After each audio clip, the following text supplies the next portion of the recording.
Hi friends, ரொம்பவே சுவையான ரொம்ப ஈஸியான மெத்தடில் முட்டை ஆம்லெட் குழம்பு எப்படி செய்யறதுன்னு பார்க்க போகிறோம். வாங்க ஃப்ரெண்ட்ஸ், வீடியோக்குள்ளே போய் பார்க்கலாம். இந்த முட்டை குழம்புக்கு நான் 6 முட்டை எடுத்திருக்கேன். இது வந்து நாட்டுக்கோழி முட்டை. ஃபஸ்ட்டு வந்து ஆம்லெட் செய்கிறதுக்கு கட் பண்ணி வச்சுருக்க சின்ன வெங்காயம், கூடவே 1/4 டீஸ்பூன் மஞ்சள் தூள், 1/4 டீஸ்பூன் உப்பு சேர்த்துட்டு இதை வந்து நல்லா பிசைஞ்சிக்கலாம்.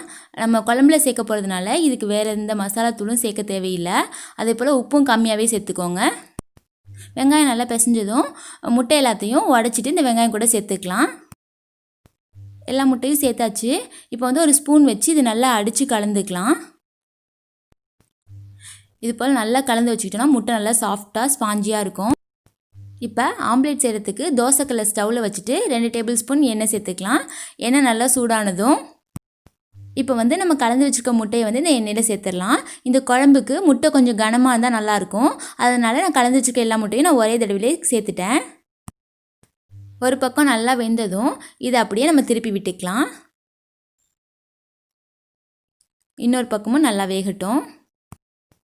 இப்போ பார்த்திங்கன்னா 2 பக்கமுமே நல்லா வெந்துருச்சு. இப்போ நம்ம ஸ்டவ்வை ஆஃப் பண்ணிவிட்டு இதை ஒரு கத்தி வச்சு பீஸாக கட் பண்ணிக்கணும். இது போல் கட் பண்ணிவிட்டு இது எல்லாத்தையும் ஒரு பிளேட்டில் மாற்றி வச்சுக்கோங்க. இப்போ குழம்பு தாளிக்கிறதுக்கு ஸ்டவ்வில் கடாய் வச்சுட்டு 2 டேபிள் ஸ்பூன் எண்ணெய் சேர்த்துக்கோங்க. எண்ணெய் நல்லா சூடானதும் ஒரு சின்ன துண்டு பட்டை, 2 கிராம்பு, 1 ஏலக்காய், 1/2 டீஸ்பூன் சோம்பு இதெல்லாம் சேர்த்துட்டு இது கொஞ்சம் நல்லா பொரியணும்.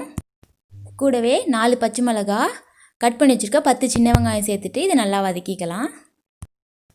இந்த அளவுக்கு வதங்கினதும் 1 டீஸ்பூன் இஞ்சி பூண்டு விழுது சேர்த்துட்டு அதோட பச்சை வாசனை போகிறது வரைக்கும் நல்லா வதக்கிக்கோங்க. கூடவே கட் பண்ணி வச்சுருக்க 2 மீடியம் சைஸ் தக்காளி, அப்புறம் கொஞ்சம் போல் கருவேப்பிலை சேர்த்துட்டு இதை ஓரளவுக்கு வதக்கிக்கலாம். தக்காளி லைட்டாக வதங்கினதும் இது கூட காயெல்லாம் சேர்த்துக்கலாம்.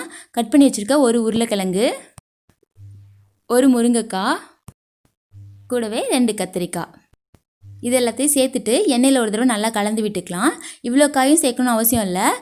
உங்களுக்கு விருப்பம் இல்லைனா நீங்கள் ஏதாச்சும் ஒரு காய் கூட சேர்த்து சமைச்சிக்கலாம். இல்லை வந்து காயே சேர்க்காமல் கூட நம்ம இந்த குழம்பு செய்யலாம், நல்லாயிருக்கும். நம்ம கட் பண்ணி வச்சுருக்க ஆம்லேட் வந்து இது மேலே சேர்த்துட்டு நான் 4 டேபிள் ஸ்பூன் குழம்பு மசாலா தூள் சேர்த்துக்கிறேன். குழம்புக்கு தேவையான அளவு உப்பு, கூடவே தேவையான அளவு தண்ணி சேர்த்துக்கோங்க.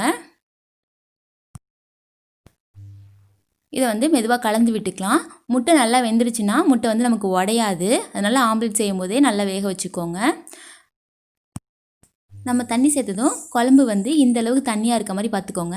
ஏன்னா முட்டை வந்து நல்லா குழம்பை இழுத்துக்கும். அதனால் இப்போ இதை மூடி வச்சு காயெல்லாம் நல்லா வேகிற அளவுக்கு நல்லா கொதிக்க விடுங்க. இந்த காயெல்லாம் வேகிறதுக்கு பார்த்திங்கன்னா ஒரு 8லேருந்து 10 நிமிஷம் போல் ஆகும். இப்போ வந்து இதை நல்லா கலந்து விட்டுக்கலாம். முட்டையெல்லாம் நல்லா வந்து தண்ணியை உறிஞ்சிருக்கு பாருங்கள். ரொம்பவே சாஃப்டாக ஸ்பாஞ்சியாக இருக்கும். நம்ம முட்டை நல்லா கலந்துட்டு ஆம்லேட் பண்ணோன்னா.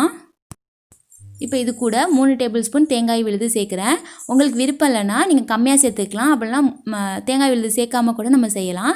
அப்போ நீங்கள் வந்து குழம்பு ஃபஸ்ட்டு வைக்கும்போது தண்ணியை கொஞ்சம் கம்மியாக வச்சுக்கோங்க. அப்போ வந்து சீக்கிரமே திக்காயிடும். அப்புறம் இது போல் நல்லா கலந்து விட்டுட்டு நம்ம மூடி வச்சிடலாம். இது வந்து கொஞ்சம் நல்லா கொதிச்சதுன்னா போதும். ரொம்ப நேரம்லாம் கொதிக்கணும்னு அவசியம் இல்லை. தேங்காய் சேர்த்த பிறகு எப்பவுமே லைட்டாக தான் கொதிக்க விடணும். அவ்வளோதான். இப்போ நம்ம முட்டை குழம்பு சூப்பராக ரெடி ஆகிடுச்சு. நம்ம இப்போ ஸ்டவ் ஆஃப் பண்ணிவிட்டு லாஸ்ட்டாக கொஞ்சமாக மல்லித்தலை தூவி விட்டுக்கலாம். அவ்வளோதான் ஃப்ரெண்ட்ஸ், ரொம்பவே டேஸ்டியான முட்டை குழம்பு சூப்பராக ரெடி ஆகிடுச்சு.